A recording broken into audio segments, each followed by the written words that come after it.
Hi, my name's Tracy Rubel. I'm a psychotherapist. I'm in my downtown office right now, hanging out on a Friday afternoon. And I've been recapping the last couple of weeks of my work and conversations that I've had with personal friends who aren't therapists, but they were asking me about getting into therapy. And we were talking about some of their fears about therapy. And so it's just all coming together in my mind right now. And what I really wanted to talk with you about is vulnerability, because it seems to me that vulnerability is that thing that might prevent people from coming into therapy. And I want to talk about two themes in particular that seem to be alleviated, really, by learning how to be vulnerable, right? In the last few weeks, the topics that have come up repeatedly in my office have been loneliness and perfectionism. And I would even sort of couch that perfectionism as compensating for something, trying to be better than one is because one doesn't feel good enough. Okay. And another thing to know about me. So I have a long career in corporate life. I'm a bit of an extrovert. I work with a lot of couples and I work with a lot of first timers to therapy. So when they come sit down on my couch, they say, I'm not exactly sure what to do in here. And I say, okay. And it's fun for me because I feel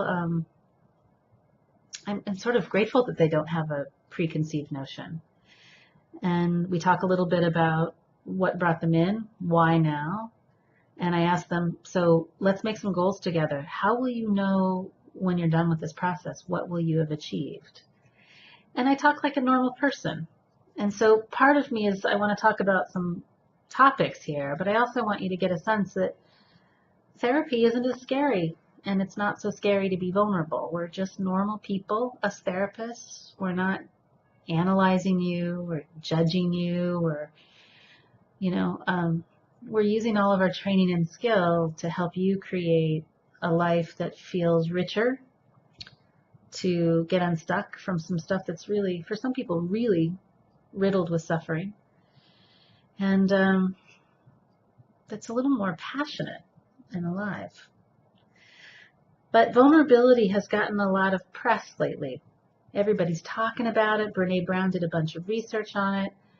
And I think it'd be important to define what it is, first of all. Vulnerability is the ability to lead a heart-centered life. And it's an authentic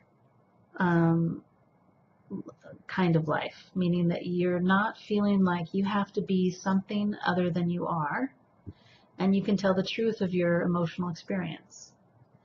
The rub here is that people come into therapy having had some experiences throughout their life where they've been hurt. And so there's this association that's made that if I am vulnerable, I am going to get screwed. I'm going to get totally hurt. So why in the heck would I want to be? Usually they come in because they're in enough pain, because this blocking vulnerability has really cut them off and they feel really lonely, or they have blocked vulnerability and become impervious to vulnerability and become perfectionists and overachievers and stoic and impenetrable. And so sometimes they'll have what I call a mental flu, where they've caught a mental flu because they've been too stressed and driving too hard. And so they need some help getting over that. And we come to this understanding that what's underneath it is all the ways in which they're attempting to kind of be phony. And I say that in a great way. We all do it. We all have personas. We're all trying to get along in different environments. But when it's the only thing we know how to do, when we don't know how to be really vulnerable in our love relationship, and we don't know how to be really vulnerable with a few key people that we feel really safe and connected to, life starts to get really meaningless. It can feel sad. That's when it feels lonely. And we need relationships to regulate our nervous system and feel whole and calm, and really it has an impact on our physical health as well. So the work inside the therapy room is, I'm kind of the guinea pig. You get to practice on me if you were to come see me, because you get to be vulnerable with me. I had someone once say to me, oh, I don't know if this is too personal to tell you. And I said, well, gee, if there's any place that you can get personal, it's in here, right? And you get to practice. and you get to have an experience with me or another therapist that lives in the land of vulnerability, and we want to hear, right? And most therapists aren't diagnosing you. I don't see mental health or catching a mental flu as this stigma. I see, okay, just like when you catch a flu, you haven't been drinking enough water. Just like when you catch a mental flu, something's out of balance, and we have to find out where the inflexibilities are. I think mental health is about flexibility. And when we only can respond to life from an inauthentic place, a non-vulnerable place, well, that's not flexible, and then that leads to mental flus like loneliness and perfectionism stress. Here's the rub that I guess comes up a lot for people that I work with. How to engender a sense of vulnerability that is not about being weak, because it's not. Vulnerability, think about it. Maybe you can reflect on a movie character or a real life person or a politician or somebody in your life that you know that embodies this kind of personal integrity, this gravitas, this strength. Who comes to mind? I always think of Maya Angelou as somebody that has this quality to me. Boy, there's nothing about her energy that feels like a doormat to me, and yet wickedly vulnerable at the same time, right? So a lot of the work in therapy is to really say, look, yes, are you more open to maybe being emotionally hurt? Maybe. But you're also more open to being deeply connected, deeply in balance with yourself. I've seen people capitalize on this capacity to be vulnerable, and they've expanded their careers. I have some hard numbers in terms of the raises that people have got when they've learned how to do this. I've worked with executives, and as they learn to do this, they actually are better motivators and their teams are more productive. So it's important. But I don't think that what vulnerability means is that we're doormats or that we just roll over and play dead. And,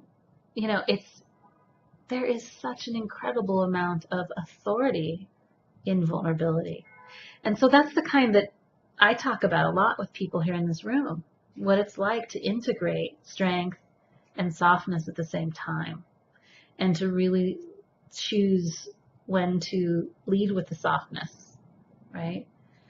So let me give you a tip, if you will. I hate that word, tip. Something to think about.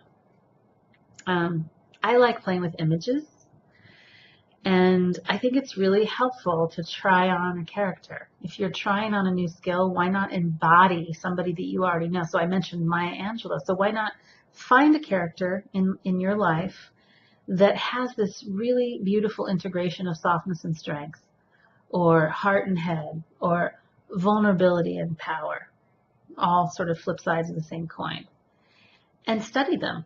Notice what it's like to be around them, what it's like to relate to them, if they're a public figure that you've never met, how they hold themselves, and what it feels like just to receive whatever it is that they're talking about. And then pretend like you're them for 5 minutes. Like you've just been handed a character study and you're an actor, and pretend like you're them and see what it's like. It's really powerful. It's amazing how many clients are able to really do it. And then what therapy ultimately is it's a chance for you to practice these skills and rewire all kinds of different pathways in your brain so that this is readily available to you all the time. It's not just some behavioral skill and you use it when you think about it, but it actually becomes a new habit. You practice it in the room with your therapist or with me. You practice it outside the room with the homework the therapist gives you relative to the people that are in your life. And then, you practice it when you're thinking about your future, and you plant yourself into your future, taking on these skills. So if you premeditate it in a way. And this is really how the change takes hold and lasts. But I'm really a champion for vulnerability, but I really want to challenge this misnomer that vulnerability equals weakness. It does not. It is the most complete form of high integrity power that I know of. So, my opinion, I guess. I'll out myself now, because if you were to come work with me, you'd want to know what I stand for and believe in. Anyway, I hope that you'll check us out. We've got a team of psychotherapists in downtown San Francisco. Our practice is called Psyched in San Francisco, and I'm pretty psyched about the people that work here, no pun intended. I think we're good at our jobs, and we're all really different in personality. So, there's probably someone here that would be a good match for you if you're in the market. Okay, thanks for listening. I feel honored that you hung out with me for these few minutes. Take care.